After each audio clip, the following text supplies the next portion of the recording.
আসসালামু আলাইকুম।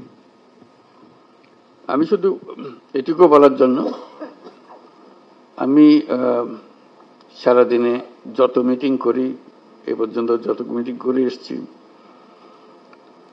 সবচেয়ে বেশি আনন্দ পাই যখন আপনাদের সঙ্গে এরকম বসার সুযোগ পাই, আলাপ করার সুযোগ পাই।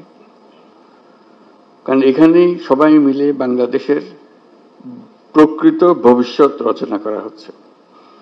এটা আমাকে শিহরণ জাগায় যে এরকম একটা কাজে আমি জড়িত হতে পেরেছি, নিজেকে যুক্ত করতে পেরেছি। শুধু আপনাদের কথা শোনার জন্য, এটা কিভাবে আপনারা গাইড করবেন, কোথায় নিয়ে যাবেন। আমাদের উপর দায়িত্ব দেওয়া হয়েছিল সংস্কার করার জন্য। আমরা ঠিক বুঝতে পারছিলাম না কোথায় দিয়ে শুরু করি। তো প্রথমে আলাপের মধ্যে নানা প্রসঙ্গে ঠিক হলো যে আমরা কিছু কমিশন করে দিই, যেগুলো দ্বারা কৃতপক্ষে ভেতরে গিয়ে জিনিসটা তৈরি করবে। তো এটা দীর্ঘ প্রক্রিয়া, লোক জোগাড় করা ইত্যাদি। শেষ পর্যন্ত আমরা কমিশন করলাম, প্রথম 6টা কমিশন, পরবর্তীতে আরো 6টা।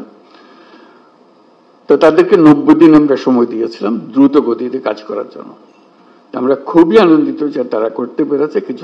কয়েকটা কমিশন বেশি সময় নিয়েছে, তাতে কোনো অসুবিধা নেই।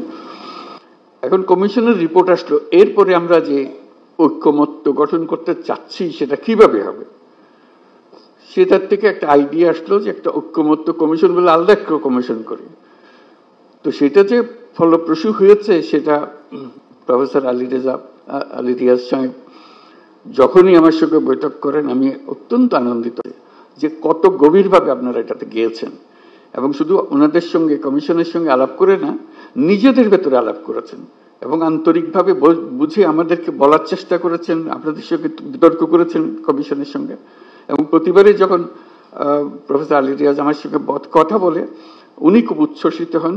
এটা আমাকে অত্যন্ত হৃদয়ে টাচ করে আমাকে, যে এরকম আগ্রহ নিয়ে সবাই যদি আমরা বসি, নিশ্চয়ই একটু ভালো কিছু এর মধ্যে থেকে আসবে। আজকে প্রথম পর্ব শেষ হলো, তো সেটা মহা আনন্দের দিন যেটা আমরা করেছি। দ্বিতীয় পর্বে, প্রথম পর্বে আমরা কি করলাম, এটা যত কিছু ইস্যুজ আছে, যত কিছু রিকমেন্ডেশন, সুপারিশ আছে, তার মধ্যে কিভাবে আমরা একমত হলাম, কারা কোনটাতে একমত হলো, সব মিলিয়ে শেষ পর্যন্ত আমরা জুলাই সনদ করব। এইটি হলো আমাদের লক্ষ্য, যেখানে আমরা সবার ঐক্যমত্যগুলো তুলে ধরবো। দ্বিতীয় পর্বে কি হবে, আমি আলী রিয়াজ সাহেবের সঙ্গে আলাপ করছিলাম। দ্বিতীয় পর্বে হলো অনেকগুলো বিষয় আছে, কাছাকাছি এসে গেছি, আরেকটু হলে আমাদের তালিকাতে আরেকটা সুপারিশ যুক্ত হয় ওই ঐক্যমত্যের সুপারিশে। তো এই সুযোগ যেন আমরা হারিয়ে না ফেলি। এই দ্বিতীয় পর্বের আমি যদ্দূর বুঝছি, প্রফেসর আলী রিয়াজ তার ব্যাখ্যা করবেন, যে এই আলাপটা নিয়ে যেটুকু তফাৎ ছিল, দূরত্ব ছিল, সেই দূরত্বকে গুছিয়ে এনে যাতে আমাদের জুলাই সনদে বর্তমানে যতগুলো ঐক্যমতের বিষয় আছে তার মধ্যে যে আরো কিছু যোগ করতে পারে, দেখতে সুন্দর লাগবে, জাতীয় একটা সনদ হলো, অনেকগুলো বিষয়ে আমরা একমত হতে পেরেছি, জাতি হিসেবে আমরা গর্বিত জাতি হিসেবে দাঁড়াতে পারে।